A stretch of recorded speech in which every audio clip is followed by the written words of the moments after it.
नमस्कार, मी आशिष जाधव. हल्लाबोल मध्ये तुमचं स्वागत आहे. एक तर सर्वांचंच अभिनंदन ते यासाठी की विंग कमांडर अभिनंदन जे भारतीय विमानाचे पायलट होते, पाकिस्तानच्या अटकेत होते कालपासून, त्यांना उद्या सोडण्याचं पाकचे पंतप्रधान इम्रान खान यांनी जाहीर केलेलं आहे.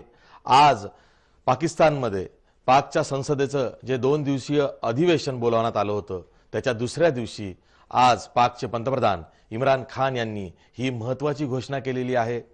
शांततेसाठी सदिच्छा भेट म्हणून भारतीय पायलटला आपण उद्या सोडणार आहोत अशी घोषणा इम्रान खान यांनी केलेली आहे. जी माहिती आपल्याला मिळते आहे, ही जी सुटका आहे विंग कमांडर अभिनंदन यांची, ही विनाशर्त असणार आहे. तरी सुद्धा बॅकडोर टॉक्स किंवा डिप्लोमॅटिक चॅनलद्वारे काय चर्चा झाली, काय वाटाघाटी झाल्या याचा तपशील आपल्यापर्यंत नाही आहे. पण सध्याच्या घडीला सर्वात मोठी ब्रेकिंग न्यूज ही आहे की कालपासून पाकिस्तानच्या अटकेत किंवा ताब्यात असलेले विंग कमांडर अभिनंदन यांची सुटका होते. उद्या ते भारतात सुखरूप परतणार आहेत. ही एक खूप मोठी बातमी आहे. त्यानिमित्तानंच आपण चर्चा करणार आहोत. आपल्यासोबत मान्यवर पाहुणे आहेत. आपल्यासोबत एअर मार्शल सूर्यकांत चाफेकर आहेत, निवृत्त वायुसेना अधिकारी आहेत. त्याचबरोबर आपल्यासोबत ब्रिगेडियर हेमंत महाजन आहेत, निवृत्त लष्करी अधिकारी आहेत. याशिवाय आपल्यासोबत जय महाराष्ट्र न्यूजचे इनपुट हेड विनोद राऊत सुद्धा आहेत. मी सुरुवातीला विनोद राऊत यांच्याकडे जातो कारण लेटेस्ट अपडेट आपल्याला त्यांच्याकडनं घ्यायचे आहेत. विनोद, आज सकाळपासून खूप राऊंड ऑफ टॉक्स वेगवेगळ्या स्तरावरती चालले होते, म्हणजे डिप्लोमॅटिक लेव्हल्सला चर्चा चालली होती. पाकिस्तानवरती आंतरराष्ट्रीय दबाव सुद्धा वाढत होता. युनायटेड नेशन्समध्ये रिझोल्युशन गेलं होतं, त्यामुळे आता चीनच्या कोर्टात चेंडू आहे अशा सुद्धा बातम्या होता. आणि त्यातच इम्रान खान पाक संसदेमध्ये बोलणार होते, त्यांच्या देशाला उद्देशून बोलणार होते. पण इम्रान खान यांनी खरंच भारताला एक सदिच्छा भेट दिली आहे. इम्रान खान यांनी जी घोषणा आज केलेली आहे तो पाकिस्तानवरती दबाव होता म्हणून ती त्यांना नाईलाजानं करावी लागली आहे की त्यांनी सुद्धा ही घोषणा करून एक पाऊल पुढे टाकलंय? आशिष, मला असं वाटतं हा जो निर्णय झालेला आहे याच्या मागे खूप मोठं ज्या घडामोडी आहे त्या कालपासून घडायला सुरुवात झाली होती. जेव्हा भारताने पहिल्यांदा मान्य केलं की आमचे पायलट बेपत्ता आहे, आणि त्यानंतर त्यांनी जेव्हा सही केलं होतं की पाकिस्तानने जेव्हा दाखवलं होतं की विंग कमांडर जे आहेत ते त्यांच्या ताब्यात आहे, त्यानंतर भारताने पहिलं संध्याकाळी परराष्ट्र जे आपले सचिव आहे त्यांनी तातडीनं जे पाकिस्तानचे उच्चायुक्त आहे त्यांना बोलून घेतलं आणि त्यांनी तातडीनं विंग कमांडर अभिनंदनाची तातडीनं सुटका करण्याचं विनंती केली, त्यांना समज दिली. त्यानंतर सगळ्या जे हालचाली आहे त्या घडत गेल्या. आपण एक लक्षात घेतलं पाहिजे, ट्रम्प यांनी 23 फेब्रुवारीला एक मोठं विधान केलं होतं. त्यांनी म्हटलं होतं की भारत कुठली तरी एक गंभीर कारवाई करणार आहे. त्यानंतर आज सुद्धा सकाळी जेव्हा पाकिस्तानचे परराष्ट्र मंत्री आहे त्यांनी जिओ टीव्हीला बोलताना याचे थोडेफार संकेत दिले होते की आम्ही एक गुडविल गेस्चर म्हणून सुटका करू शकतो. त्यानंतर ट्रम्प हे हनोईमध्ये होते, तिथे नॉर्थ कोरिया आणि अमेरिकेमध्ये जे शिखर परिषद होती तेव्हा ती शिखर परिषद फेल झाली. मात्र तिथे त्यांनी पत्रकार परिषदेमध्ये एक महत्त्वाचं विधान केलं. ट्रम्प यांच्या अमेरिकेच्या विधानाला कायम नेहमी महत्त्व आलंय. ट्रम्प यांनी एक विधान केलं की काही वेळातच एक मोठी बातमी, एक चांगली बातमी, एक डिसेंट न्यूज जगाला भेटणार आहे. अगदी बरोबर आहे, आणि ती बातमी आपल्याला मिळालेली आहे. इम्रान खान यांनी पाक संसदेमध्ये नेमकं काय वक्तव्य केलं ते आधी बघूया. हिंदुस्तान का पायलट हमने पकड़ा हुआ है. हम एज ए पीस जेस्टर हम उसको कल रिहा करने लगे हैं हिंदुस्तान को. आम्ही थेट जातोय नागपूरला. आपल्यासोबत एअर मार्शल सूर्यकांत चाफेकर आहेत, निवृत्त वायुसेना अधिकारी आहेत. चाफेकर सर, पहिलं तर एअरफोर्सचं तुमचं अभिनंदन की तुमचा एक सहकारी पाकिस्तानच्या अटकेत किंवा ताब्यात काल गेला, त्याची आता सुटका होते. उद्या तो सुखरूपपणे भारताच्या हवाली केला जाणार आहे किंवा भारतात परतणार आहे. ही एक खूप मोठी घडामोड झालेली आहे.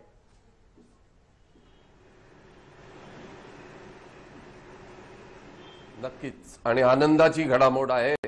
त्यामुळे पण मी एक सांगू इच्छितो की काल तुमच्या चॅनलशी बोलतानाच मी हे ऑलरेडी प्रेडिक्ट केलं होतं की 1-2 दिवसातच यांना सोडवण्यात येईल. कारण याचं मुख्य कारण मी पाहतो आहे की पाकिस्तानवर इंटरनॅशनल प्रेशर पुष्कळ आहे.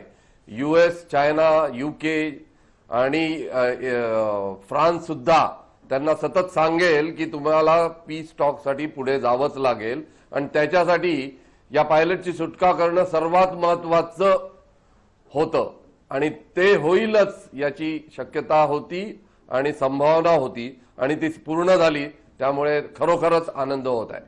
अगदी बरोबर. आपल्यासोबत ब्रिगेडियर हेमंत महाजन सुद्धा आहेत, निवृत्त लष्करी अधिकारी आहेत.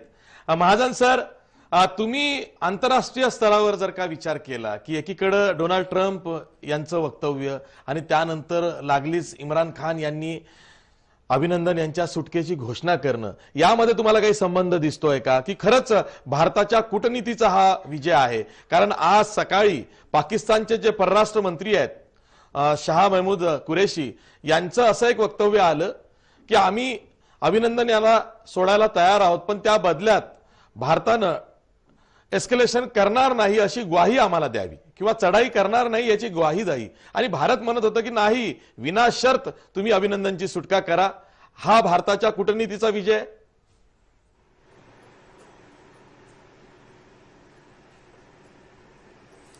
आपला प्रश्न आहे की हा भारताच्या कूटनीतीचा विजय आहे की नाही. विजय नक्कीच आहे. या प्रश्नाचं उत्तर द्यायच्या आधी मला एक अभिनंदन विषयी एक पैलू आपल्या समोर मांडण्याची इच्छा आहे. ती म्हणजे असं की अभिनंदन हे MiG-21 हे आपल्याकडे असलेलं अतिशय जुनाट विमान चालवत होते आणि त्यांनी एका डॉग फाईटमध्ये F-16 सारखं जे खूपच आधुनिक विमान आहे त्यांना पाडलं आणि त्यामध्ये दुर्दैवाने त्यांचं पण प्लेन हिट झालं आणि ज्यावेळेस ते इजेक्ट झाले त्यावेळेस ते पाकिस्तानच्या हद्दीत पडले. तर खरोखर एक शूर अधिकारी होता, त्यांनी अतिशय शूरतेने काम केलं, त्याची सुटका झाली तर आपल्याकरताही आनंदाची बातमी आहे. परंतु मला एक महत्त्वाचा मुद्दा इथे असा मांडायचा आहे की या MiG-21च्या ऐवजी जर आपल्याकडे राफेल असतं तर काय झालं असतं. आपल्या अशा प्रकारे जो आपला पायलट तिकडे गेला, नशिबाने सुटला, तो सुटला असता का? म्हणून गेल्या काही वर्षभरामध्ये मीडियातल्या काही अंशांनी राफेलविषयी इतकं रान वाजवलेलं होतं की ते पाकिस्तान आणि चीनच्या तंत्राला दबावाला बळी पडले आणि त्यांनी आपल्या हवाई दलाचं आधुनिकीकरण होऊ दिलं नाही आणि त्याच्यामध्ये काही राजकीय पक्ष सुद्धा साधे होते. मी अनेक वेळा म्हटलेलं आहे, कुठल्याही सौद्यामध्ये काही भ्रष्टाचार झाला असेल तर त्याला शिक्षा द्या, ज्यांनी केला असेल, नसेल झाला तर ज्यांनी आरोप केले त्याला शिक्षा द्या, परंतु सैन्याचं आधुनिकीकरण थांबवू नका. जर राफेल असतं तर ही घटना झाली नसती. हा एक मेसेज मी आपल्या माध्यमांनी सगळ्यांकडे पोहोचू इच्छितो.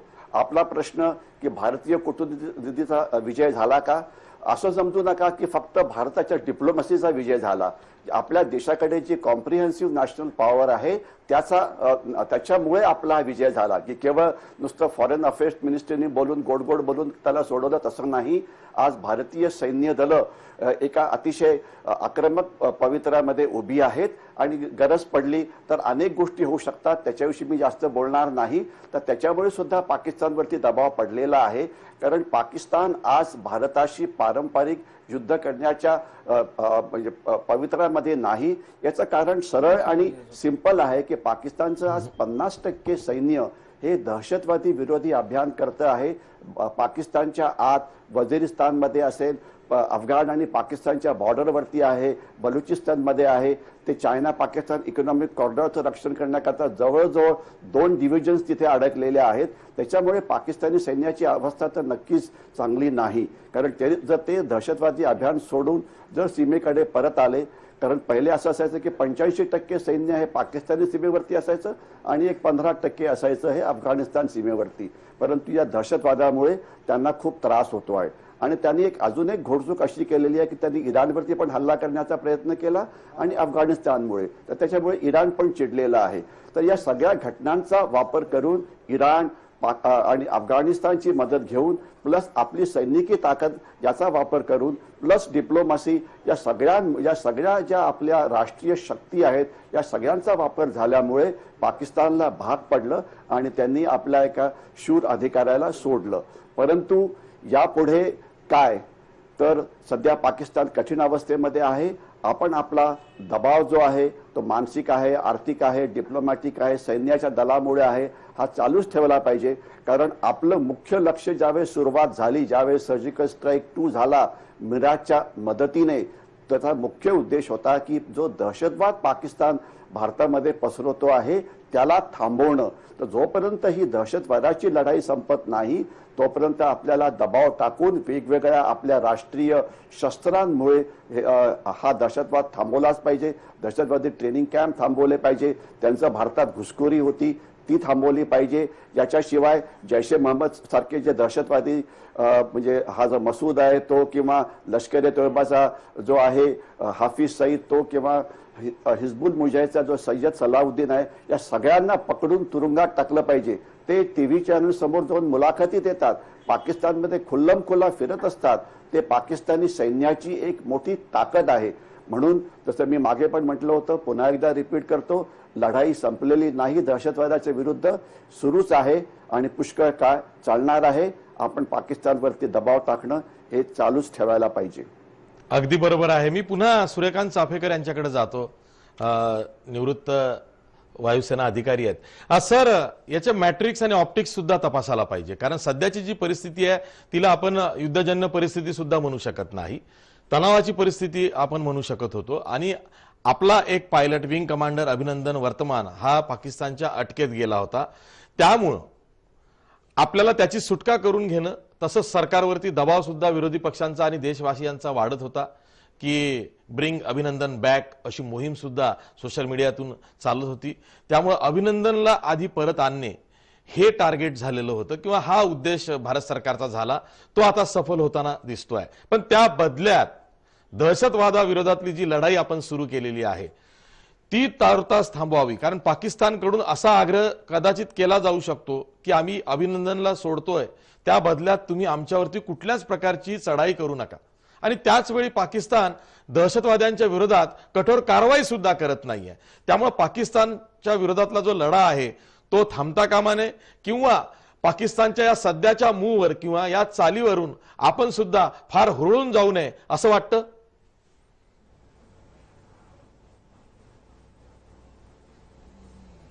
नक्कीच, आणि आपण हुरळून जाणार पण नाही आहे, कारण आपण सुरुवातच या गोष्टीची याच्यासाठी केली आहे की दहशतवादावर आपल्याला कंट्रोल करायचा आहे.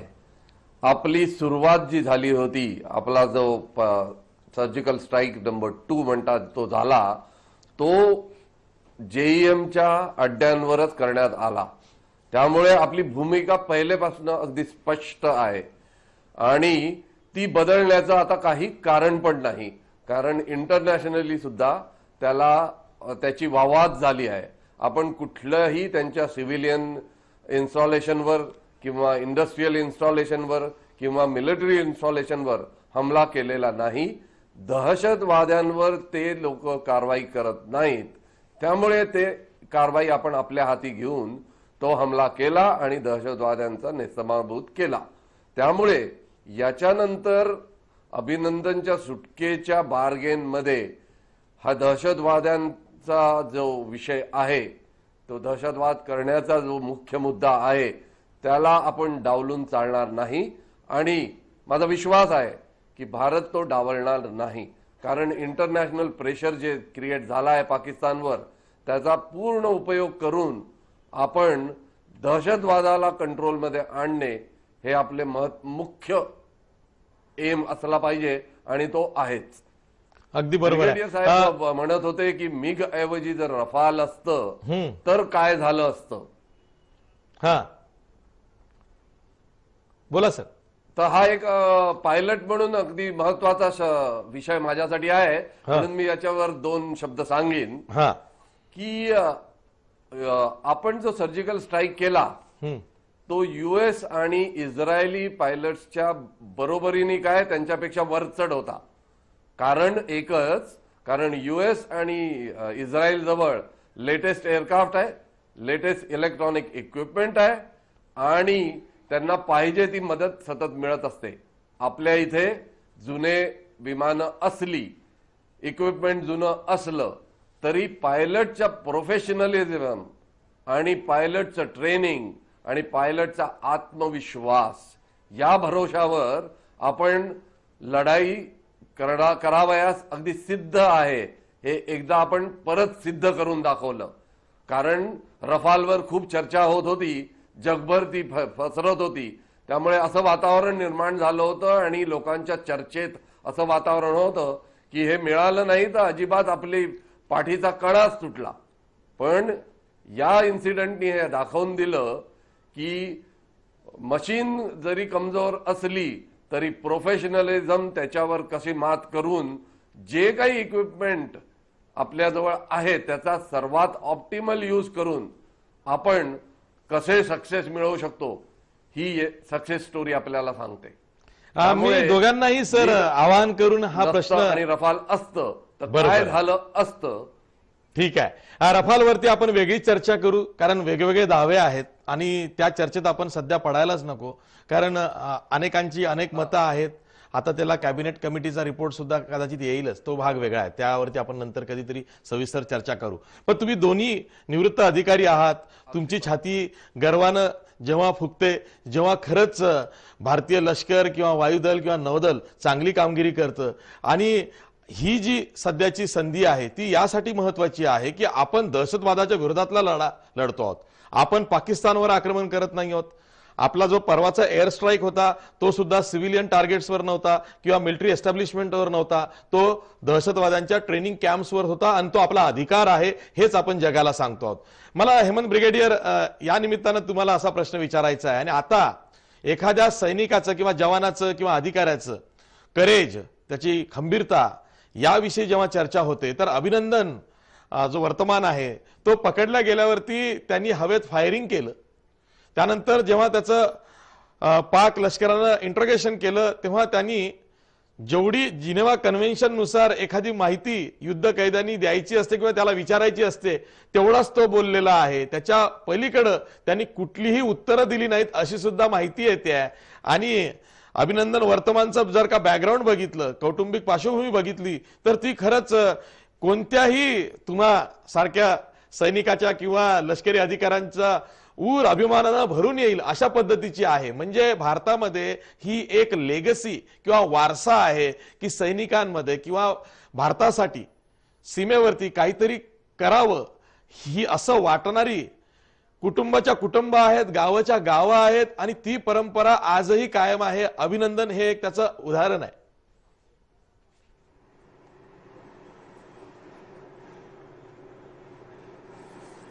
हो, नक्कीच अभिनंदननी जी उत्तरं दिली ती अतिशय बरोबर होती आणि जिनेवा कन्व्हेन्शनमध्ये म्हणण्यात आलेलं आहे की जर तुम्हाला कधी शत्रूंनी पकडलं तर तुम्ही फक्त तुमचं नाव आणि तुमचा नंबर आणि रँक द्यायला पाहिजे, बाकी तुम्ही कुठलीही माहिती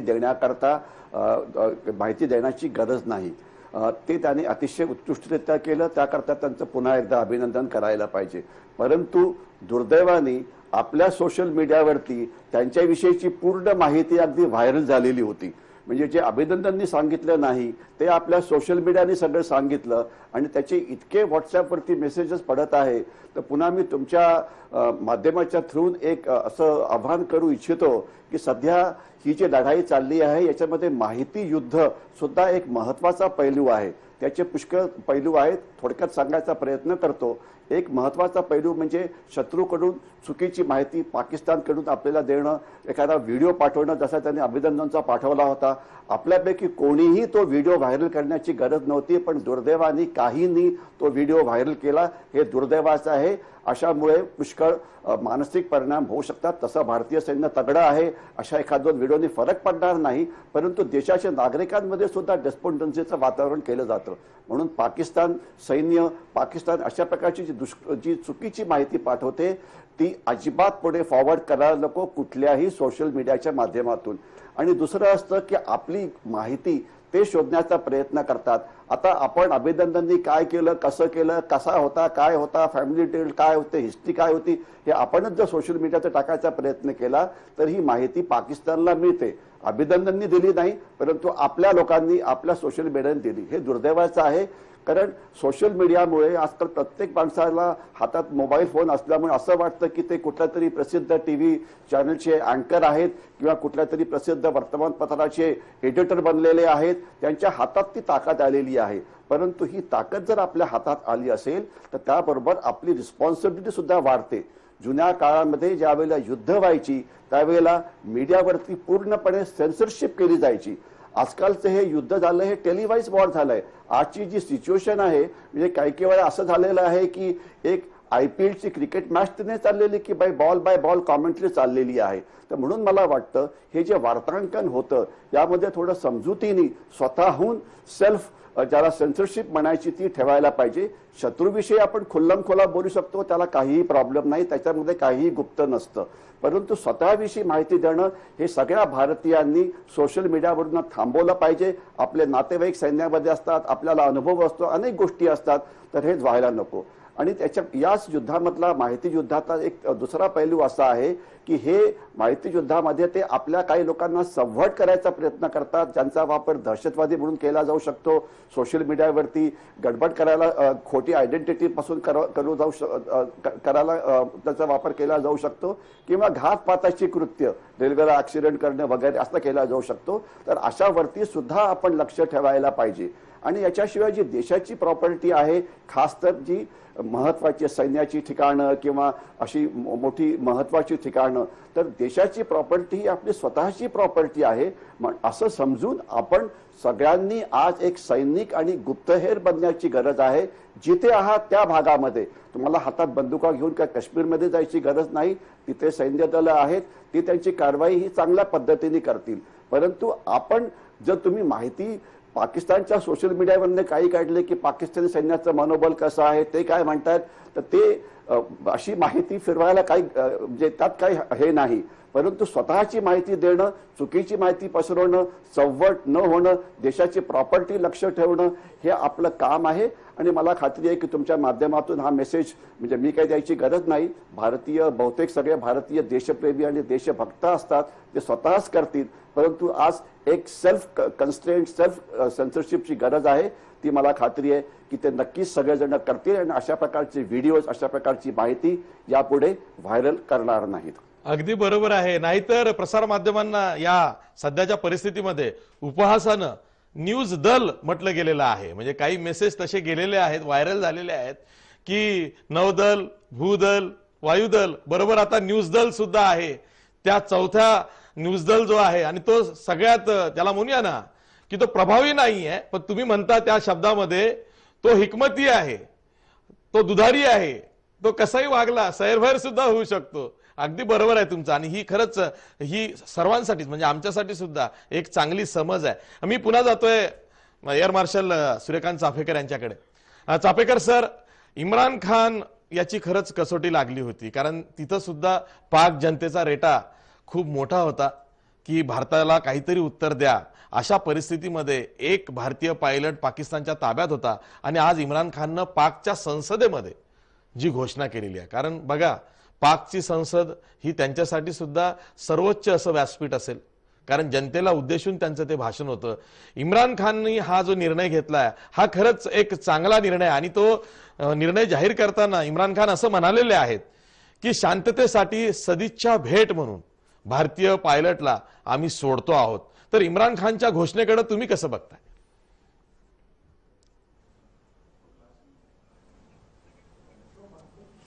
इम्रान खाननी घोषणा केलेली आहे, पण आणि आपण याची चर्चा पण केली की इंटरनॅशनल प्रेशर त्यांच्यावर इतकं वाढलं होतं की त्यांना दुसरा काही उपाय असावा त्यांच्याजवळ असं मला तरी वाटत नाही. पण तरी पण आपल्यासाठी ही महत्वाची घोषणा होती आणि आपल्या फायद्याची होती, त्यामुळे या घोषणेचं महत्व वाढतं. दुसरी गोष्ट ही की काल सुद्धा म्हणजे एक हमल्याच्या दुसऱ्या दिवशी त्यांनी पीस, वी वॉन्ट पीस म्हणून सुरुवात करूनच दिली होती. त्यांना खरोखर पीस पाहिजे की नाही हे येत्या दिवसात कळेलच. पण इम्रान खानच्या या घोषणेला किती महत्व द्यायचं हे पाकिस्तानच्या सद्य परिस्थितीकडे पाहूनच ठरवावं लागेल. कारण गेले कित्येक वर्ष डेमोक्रेसी जरी प्रस्थापित झाली असली तरी पण सैन्य तिथे किती महत्वाचं आहे आणि सगळी प्यादी कोण चालवतात हे आपल्या सगळ्यांनाच माहिती आहे. त्यामुळे जितकं महत्व इम्रान खानच्या स्टेटमेंटला द्यायचं तितकंच आपण द्यावं, त्यातून जास्त काही वाचण्यालायक आहे असं मला वाटत नाही. अगदी बरोबर आहे, अगदी बरोबर आहे. कारण शेवटी हा कूटनीतीचाच विजय आहे. भारतानं आंतरराष्ट्रीय दबाव जो पाकिस्तानवर वाढवायला लावलेला आहे त्या कूटनीतीचा सुद्धा हा विजय आहे। आणि त्याचबरोबर पाकिस्तानकडनं उद्या कदाचित अशी मागणी सुद्धा होईल की आम्ही तुमच्या पायलटला सोडलेलं आहे, त्याची सुटका केलेली आहे, तेव्हा डी-एस्केलेशन मध्ये आपण दोन्ही राष्ट्र येऊया। पण नाही, आपला लढा पाक पुरस्कृत दहशतवादाच्या विरोधात आहे, तो लढा कायम सुरू राहणार आहे। हीच भारत सरकारची भूमिका आहे आणि तीच असली पाहिजे। आपण याविषयी आणखीन चर्चा करणार आहोत, पण आधी एक ब्रेक घेऊया। ब्रेक नंतर आपल्यासोबत विनोद राऊत सुद्धा आहेत, त्यांच्याकडनं लेटेस्ट अपडेट सुद्धा आपल्याला घ्यायचं आहे। आणि आपल्यासोबतचे हे दोन मान्यवर माजी लष्करी किंवा हवाई दलातले अधिकारी आहेत, त्यांच्याबरोबर चर्चा सुद्धा करायची आहे। पण आधी एक ब्रेक घेऊया।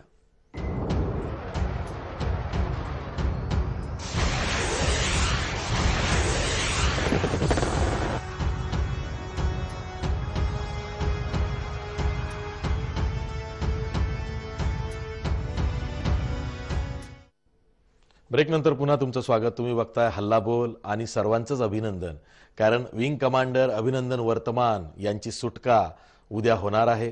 ते उद्या वाघा बॉर्डरवरून भारतात परतणार आहेत। एक खूप आनंदाचा क्षण भारतवासियांसाठी हा आहे। या संबंधीची घोषणा पाकिस्तानचे पंतप्रधान इम्रान खान यांनी पाक संसदेमध्ये केलेली आहे की त्यांच्या ताब्यात जे भारतीय पायलट विंग कमांडर अभिनंदन वर्तमान आहेत त्यांना पाकिस्तान सोडणार आहे। थोडंसं फ्लॅशबॅकमध्ये जाऊया, ते यासाठी कारण या चर्चेसाठी ते खूप गरजेचं आहे।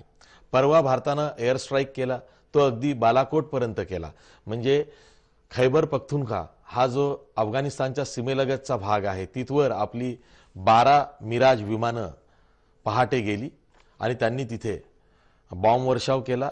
आणि दहशतवाद्यांची जी तळी आहेत, खास करून जैश ए मोहम्मदची, बालाकोटचं जे ट्रेनिंग कॅम्प आहे ते सध्या जैश ए मोहम्मदचं फारच अद्ययावत असं ट्रेनिंग कॅम्प आहे, ते नाहीसं केलं असा दावा भारत सरकारनं केला।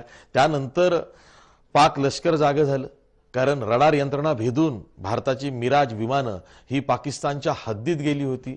म्हणजे ग्वालेर आग्रा एअर बेसेसवरनं जर का आपली लढाऊ विमानं उडाली असतील तर जवळपास 160 किलोमीटर अंतरापर्यंत आपली मिराज विमानं पाकिस्तान हवाई दलाची रडार यंत्रणा, लष्कराची रडार यंत्रणा, तिथलं वायुदल त्याचं काहीही त्यासमोर चाललं नाही अशा परिस्थितीत जाऊन परत आली आणि अंधारात परत जाऊन आलेली आहेत। 22 मिनिटाची ती कारवाई होती, 21 ते 22 मिनिटांची, त्यामध्ये ती यशस्वी कारवाई झाली असा दावा आपण करतो आहोत। आणि त्या विरोधात पाकिस्तानकडून सुद्धा रिटॅलिएशन म्हणजे काही ना काही उत्तर दिलं गेलं पाहिजे असा दबाव पाक लष्करावरती होता।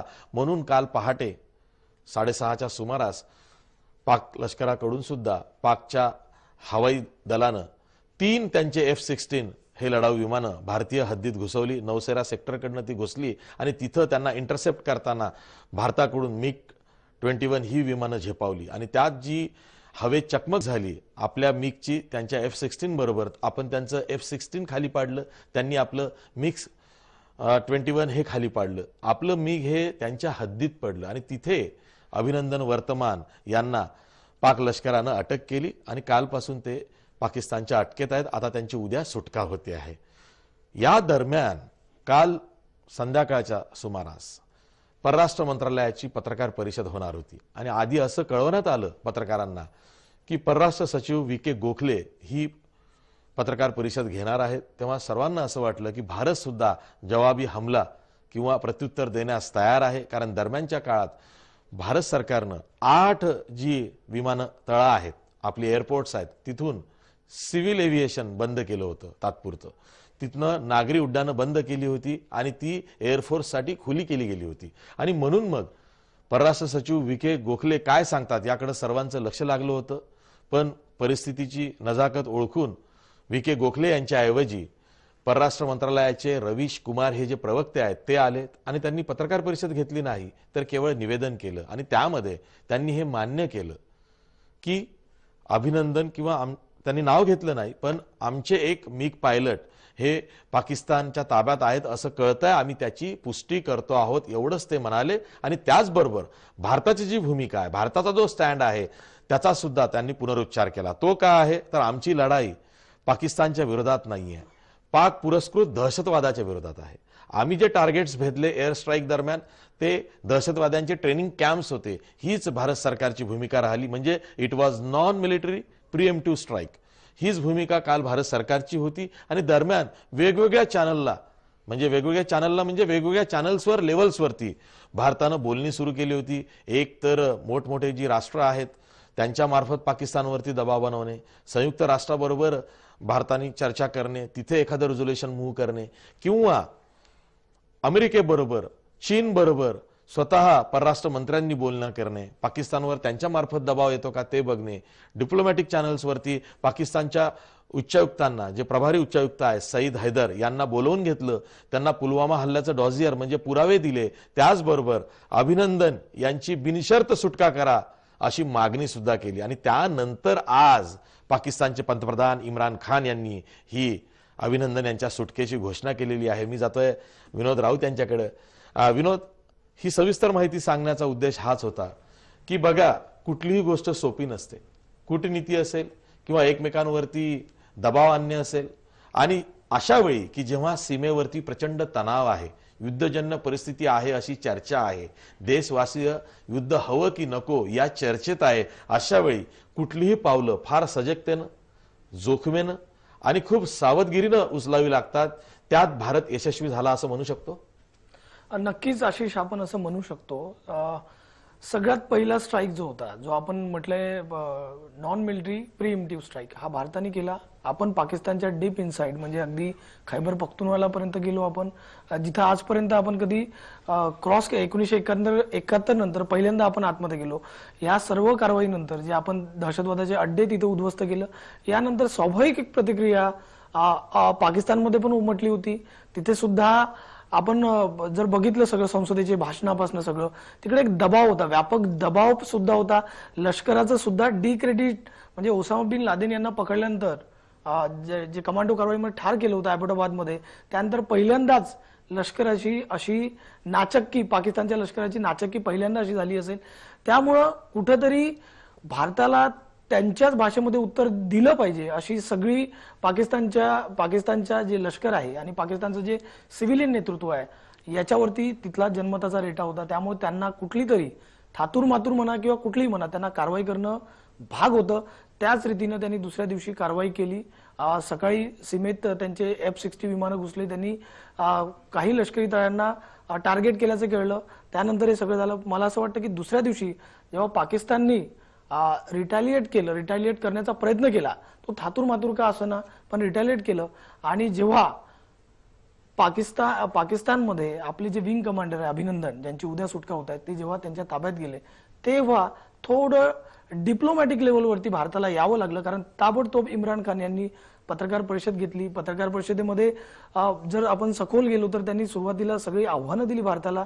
त्यांनी आव्हानाची भाषा केली आणि शेवटी ते डिप्लोमॅटिक चॅनलवरती म्हणजे आपण आता तडजोडीची भाषा करूया, त्यांनी तडजोडीची भाषा केली. त्यानंतर सूत्र पुढचे हल्ले.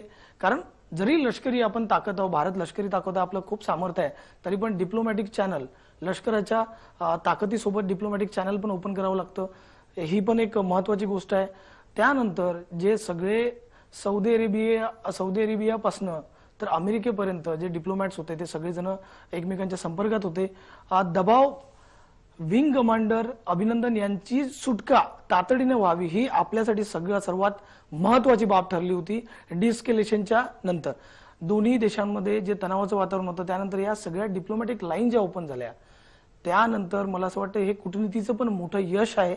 लष्करी सामर्थ्यावरती सर्व होऊ शकत नाही, त्याला कूटनीतीची आणि प्रभावी कूटनीतीची जोड लागते. ती जोड भारताने काल दाखवली. जे परराष्ट्र सचिव आहे त्यांनी बोलवलं, डॉझियर दिली. त्या डॉझियरमध्ये सर्व पुराव्यांचा समावेश होता. आपण जिनेवा कराराचं कसं उल्लंघन केलेलं आहे, मानवाधिकाराचं कसं उल्लंघन केलेलं आहे, त्यांचा वल्गर डिस्प्ले करून हे सुद्धा आपण जगापुढं आणलं. तो दबाव आपण मेंटेन केला.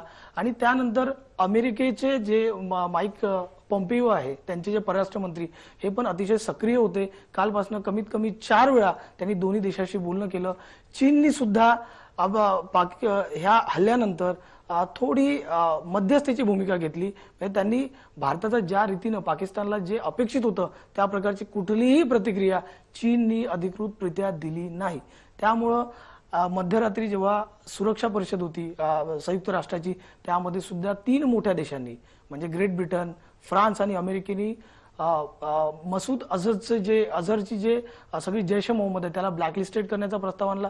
ह्या सगळ्या गोष्टी होत गेल्या. त्यामुळं एक लष्करी आपलं सगळी ताकद जी आपण दाखवून दिली होती पहिल्या दिवशी डीप पेनिट्रेशन करून, त्याच्यामुळे एक फिअर होतच.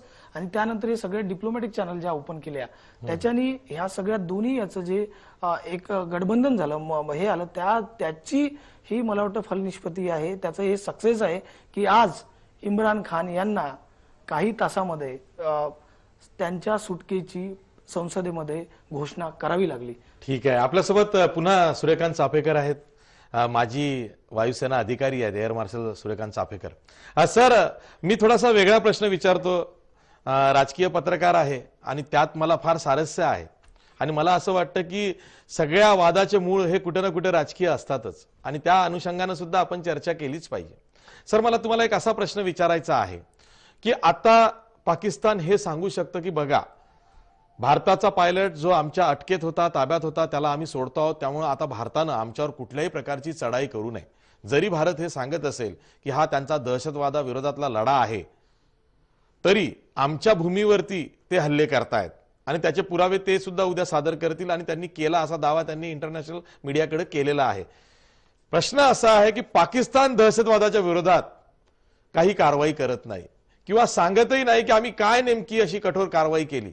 आपल्याला अझर मसूद हवाय, आपल्याला हाफिज सईद हवाय, आपल्याला दाऊद इब्राहिम हवाय, आपल्याला सलाउद्दीन हवाय, त्याचबरोबर सीमापार दहशतवाद हा पाकिस्ताननी थांबवावा हे सुद्धा आपल्याला हवंय.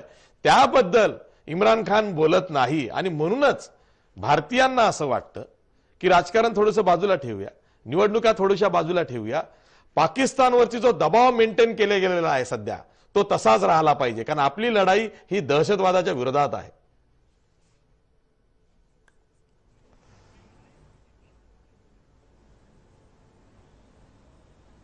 अगदी बरोबर.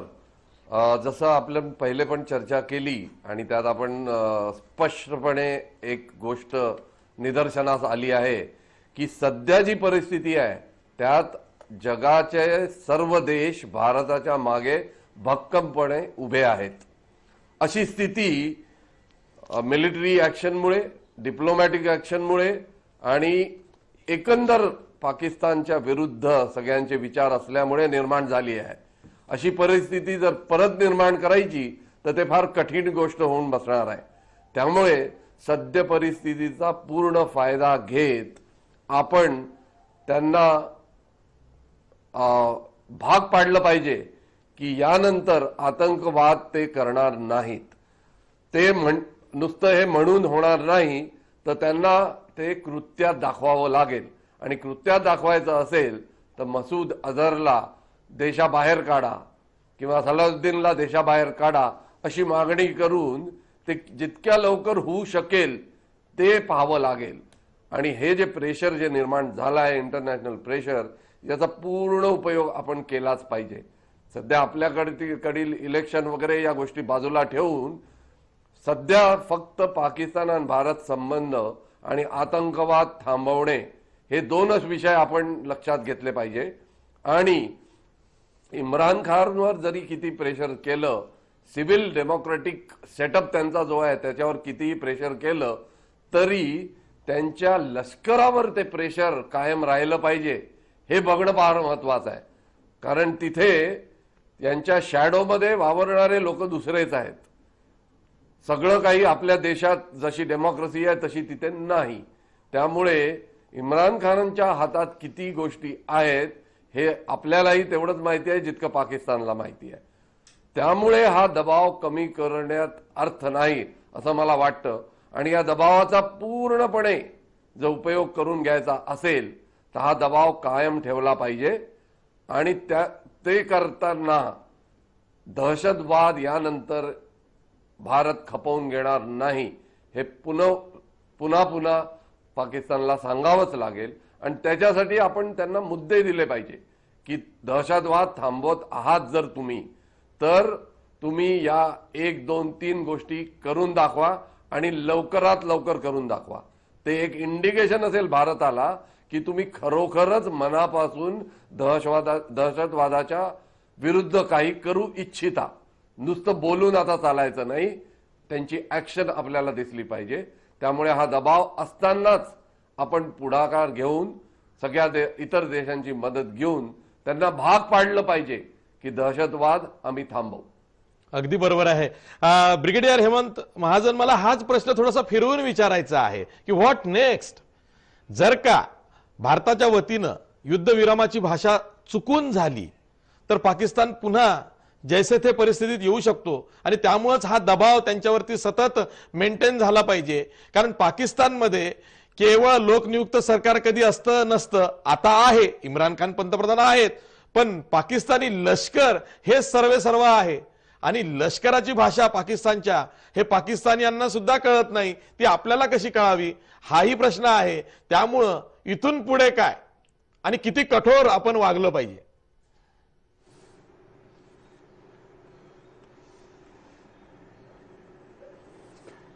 असं आहे की पाकिस्तानवरती दबाव टाकायलाच पाहिजे. इलेक्शन्स हो की न हो हा एक महत्वाचा मुद्दा आहे. आपण मगाशी खूप अतिशय मोठ्या म्हणजे पुष्कळ जास्त वेळेमध्ये आपला डिप्लोमसीचा कसा विजय झाला हे आपण सांगण्याचा प्रयत्न केला.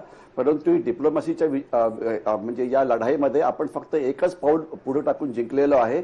आपला डिप्लोमसीचा मुख्य उद्देश असायला पाहिजे की पाकिस्तानला टेरर स्पॉन्सरिंग स्टेट म्हणून डिक्लेअर करायला पाहिजे.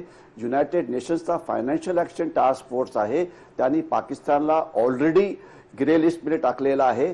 ते त्यांना ब्लॅक लिस्टमध्ये जर टाकलं तर सगळ्या जगाला त्यांच्या विरुद्ध आर्थिक व्यवहार थांबावे लागतात आणि ज्यावेळेला अशा प्रकारच्या ब्लॅकलिस्टमध्ये इराण आणि नॉर्थ कोरिया टाकले गेले तर त्यांचं 2 वर्षांमध्ये कंबरडं मोडलं आणि ते मुकाट्याने वाटाघाटी करायला सगळं आपले वाईट कारवाया थांबून तयार झाले. तर डिप्लोमसीचा विजय त्याचा जास्त हे पण करू नका की आपण फार हे केलेलं आहे. कारण पाकिस्तानला ब्लॅकलिस्टवरती टाकणं हे आता पण शक्य होतं. आत्ताच या महिन्यामध्ये जे फायनान्शियल ॲक्शन टास्क फोर्स आहे ते तिथे गेलेलं होतं. परंतु चीनच्या दबावामुळे म्हणा की अमेरिकेने सुद्धा पक्ष बदल करण्याचा प्रयत्न केला होता. त्यांनी थोडं भारताच्या बाजूने बोलले, मग नंतर त्यांना आता अफगाणिस्तानमधून परत जायचं आहे तर त्यांनी दल बदल करून थोडी पुन्हा पाकिस्तानची बोलणी सुरू केली. तर त्याच्यामुळे जे फेब्रुवारीच्या महिन्यामध्ये त्यांना ब्लॅकलिस्टवर टाकता आलं ते अमेरिकेने दल बदल केल्यामुळे, चीननी दबाव टाकल्यामुळे, रशियाने काहीच न केल्यामुळे आणि युरोप निष्क्रिय राहिल्यामुळे ते झालं नाही. तर आपल्या डिप्लोमसीचा विजय मी त्यावेळेला मानीन की ज्यावेळेला फायनान्शियल ॲक्शन टास्क फोर्स पाकिस्तानला दहशतवादी राष्ट्र म्हणून घोषित करेल आणि पूर्ण जग त्यांच्यावरती जाईल, त्यांच्यावरती आर्थिक बहिष्कार घालतील. तर एक सुवर्ण संधी आहे की आपण ही वापरायला पाहिजे. परंतु तुमचा जो मुख्य प्रश्न होता की पुढे काय दहशतवाद थांबायला पाहिजे. दहशतवाद थांबवला असेल तर काय व्हायला पाहिजे. दहशतवाद ट्रेनिंग कॅम्प सगळे बंद पडायला पाहिजेत. ते दहशतवादी जे सध्या घुसखोरी करण्याकरता लॉन्च पॅडवरती असतात ते तिथून यायला नाही पाहिजे. काश्मीर खोऱ्यात जो हिंसाचार चालला आहे तो थांबायला पाहिजे. ते जे हुर्रियत कॉन्फरन्सला पैसे पुरवतात ते थांबवायला पाहिजे. आज ISIने भारतामध्ये अनेक दहशतवाद्यांचे छुपे सेल केलेले आहेत, ते निष्क्रिय व्हायला पाहिजेत. म्हणजे दहशतवाद याचा वापर पाकिस्तान एक स्ट्रॅटेजिक ॲसेट म्हणून करतो. कारण त्यांना सैन्याच्या मदतीने जे करता येत नाही ते दहशतवाद्यांच्या मदतीने करतात आणि त्यामुळे त्यांची अशी अपेक्षा आहे की भारत त्यांच्यावर्षी निगोसिएशन्स करायला तयार होईल आणि काश्मीरवरती चर्चा करण्याकरता तयार होईल. तर म्हणून ही जी दहशतवादाविरुद्धची लढाई आहे हे खूप काळ चालणार आहे. एस्केलेशन पुढे कसं करायला पाहिजे, म्हणजे तोफखान्याचा वापर, तुम्ही पुन्हा एक शब्द वापरला की आपला एक प्रीएम्प्टिव्ह नॉन मिलिटरी स्ट्राईक होता, पण पाकिस्तान रोजच मिलिटरी टार्गेट्सवरती फायर करते आहे. ते प्रीएम्प्टिव्ह वगैरे जास्त त्याच्यावरती चर्चा करण्यात काही अर्थ नाही आहे. रोजच सैन्यावरती फायरिंग होतं आहे, रोजच दहशतवादी विरोधी अभ्यास होतं, तर त्यांचं काहीच प्रीएम्प्टिव्ह नाही, रोजच होतं येते. तर हे प्रीएम्प्टिव्ह वगैरे डिप्लोमसी करता ठीक आहे, परंतु सत्य जमिनीवरती असं आहे की जबरदस्त फायरिंग सीमेवरती सुरू आहे जे आपल्या सैन्यावरती होत आहे. रिपीट करतो, सैन्यावरती होत आहे. आणि तुम्ही इतके महिने न्यूज देता, तुम्हाला कळालं असेल की त्यामध्ये किती लोक जखमी झालेत, किती मारले गेलेत वगैरे वगैरे. तर हे प्रीएम्प्टिव्ह वगैरे एका हद्दीपर्यंत ठीक आहे, पण त्याच्या पुढे नाही. पाकिस्तान काहीही प्रीएम्प्टिव्ह करत नाही, रोजच करत आहे. तर त्याच्यामुळे ही जी सगळी जी हे आहे, तर आता याच्या पुढे काय, पुढे करायला अनेक गोष्टी आहेत. तोफखान्याचा वापर तर होतोच आहे, त्यानंतर हेलिकॉप्टर गनशिप्स आहे, पुन्हा एकदा सर्जिकल स्ट्राईक 2-3 करायचा की नाही तो हे आहे. आपल्याकडे मिसाईल्स आहेत, आपण छोटं युद्धाकरता सुद्धा जाऊ शकतो, जसं कारगिलमध्ये झालं होतं, किंवा नुसती सैन्याची जमवाजमव करून जसं ऑपरेशन पराक्रममध्ये झालं होतं त्यांच्यावरती अजून दबाव टाकू शकतो, किंवा एक युद्ध लिमिटेड टू काश्मीर एवढं करू शकतो. अनेक उपाय आहेत, म्हणजे त्याच्यावरती मी जास्त चर्चा करू इच्छित नाही. परंतु मुख्य महत्वाचं असं आहे की जे काही आपल्याला पाकिस्तानच्या विरोधात करायचं आहे त्याकरता ही वेळ अतिशय योग्य आहे, कारण 50% पाकिस्तानी सैन्य दहशतवादी विरोधी अभियानात गुंतलेलं आहे. ते अफगाणिस्तानच्या सीमेवरती त्यांचं लक्ष आहे, इराणच्या सीमेवरती त्यांचं लक्ष आहे. एवढंच नव्हे तर चायना पाकिस्तान इकॉनॉमिक कॉरिडॉरमध्ये त्यांनी 2 डिव्हिजन्स सैन्याच्या डिप्लॉय केल्या आहेत त्याचं रक्षण करण्याकरता. बलुचिस्तानमध्ये स्वतंत्रता मुवमेंट सुरू आहे, सिंधमध्ये जिओ सिंध ही मुवमेंट सुरू आहे. आणि जसं भारताने दहशतवादी घुसखोरी थांबवण्याकरता भारत पाकिस्तान LOC वरती जसं कुंपण बांधलं होतं तशाच प्रकारचं कुंपण ते अफगाणिस्तान पाकिस्तानच्या सीमेवरती बांधता आहेत, कारण त्यांना वाटते की तिकडनं त्यांच्यावरती हल्ले होत आहेत. आणि एवढंच नव्हे तर पाकिस्तानच्या सैन्याची जर परिस्थिती सध्या डिफिकल्ट असेल तर याच बरोबर त्यांची आर्थिक परिस्थिती सुद्धा अतिशय खराब आहे. मी आपल्याला फक्त एकच महत्वाचा पॉइंट सांगू इच्छितो की आज पाकिस्तानची अर्थव्यवस्था जे ते पाकिस्तानी सैन्यावरती खर्च करता आहेत आणि जी जुनी कर्ज जी पेमेंट करतायत त्यांच्या बजेट म्हणून याची क्वांटिटी 105% एवढी होते आहे. म्हणजे ते कर्ज घेऊन स्वतःच्या सैन्याचं बजेट हे वाढवत आहेत. तर अशा कठीण आर्थिक परिस्थितीमध्ये असताना ज्यावेळेला लोखंड गरम असतं त्यावेळेला आपण त्याच्यावरती आपण आघात केला पाहिजे, ज्यामुळे आपल्याला जे काही उद्देश हासिल करायचा आहे त्यामध्ये यश मिळेल. तर म्हणून जे काही करायचं आहे वेगवेगळे प्रकार आहेत, मी जास्त लष्करी चर्चेमध्ये जाणार नाही. तर सगळ्या प्रकारच्या ताकदी सगळ्या प्रकारचे उपाय करून पाकिस्तानवरती दबाव टाकायलाच पाहिजे. मी एक मुद्दा थोडासा आपल्याला अजून देऊ इच्छितो की काय आपण त्यांच्यावरती काही आर्थिक आघात करू शकतो का. कराची स्टॉक एक्सचेंज जे पाकिस्तानचं सर्वात मोठं स्टॉक एक्सचेंज आहे ते काल जवळजवळ 600 पॉईंटनी कोसळलेलं होतं. तर आपण कुठल्या तरी आपल्या आर्थिक तज्ञाला सांगून त्यांचं ते स्टॉक मार्केट कोसळू शकतो का. आपण IMF वरती प्रेशर टाकून त्यांना कर्ज देऊ नको म्हणून सांगू शकतो का. आपण पाकिस्तानचा जो म्हणजे ट्रेड चाललेला आहे तो थांबवू शकतो का. याशिवाय कोव्हर्ट ऑपरेशन्स ची आपल्याकडे एक डिव्हिजन होती खूप आधी, पण एक अतिशय पीसनिक किंवा शांतता प्रधान पंतप्रधान होते, त्यांनी ती ती काढून टाकली. तर त्याचा आपण वापर करू शकतो का. अनेक वेगवेगळ्या प्रकारचे उपाय आहेत. पाकिस्तान जे आपल्यावरती करतो आहे त्यापासून आपलं रक्षण करणं याला खूपच मेहनत लागते. आता आपण म्हणतोय की समुद्राकडनं हल्ला होतो, तर आपल्या समुद्राकडनं जर पाकिस्तानी दहशतवादी हल्ला करू शकतो तर आपण त्यांच्याकडे समुद्राच्या बाजूने काही करू शकतो का. आता आपण एअरफोर्सचा वापर केला आहे, आपल्याकडे नौदल आहे. 1971च्या लढाईमध्ये त्यांनी कराचीवरती मिसाईल्सचा वापर करून हल्ला केला होता. असं म्हटलं जातं की काही पाकिस्तानी दहशतवादी समुद्री कारगिल करता किनारपट्टीवरती त्यांचं ट्रेनिंग होतं आहे. म्हणजे मी आपल्याला फक्त काही मुद्दे सांगण्याचा प्रयत्न केला. याशिवाय आपण त्यांच्यावरती सायबर अटॅक करून त्यांची पूर्ण व्यवस्था उद्ध्वस्त करू शकतो का. आपण आज एक महाशक्ती आहोत इन्फॉर्मेशन टेक्नॉलॉजीमध्ये. आपण जर महाशक्ती आहोत तर आपल्याला त्यांच्या सिस्टीममध्ये घुसून त्यांची माहिती काढून त्यांची पूर्ण सिस्टीम निष्क्रिय करता येऊ शकते का. अनेक उपाय आहेत युद्धाशिवाय. जर महाशक्ती असेल तर वापरा, पाकिस्तानवरती दबाव ठेवूनच द्या. युद्ध हा शेवटचा पर्याय असू शकतो, पण आपल्याकडे असलेली राष्ट्रीय ताकद वापरण्याची हीच योग्य वेळ आहे दहशतवाद थांबवण्याकरता.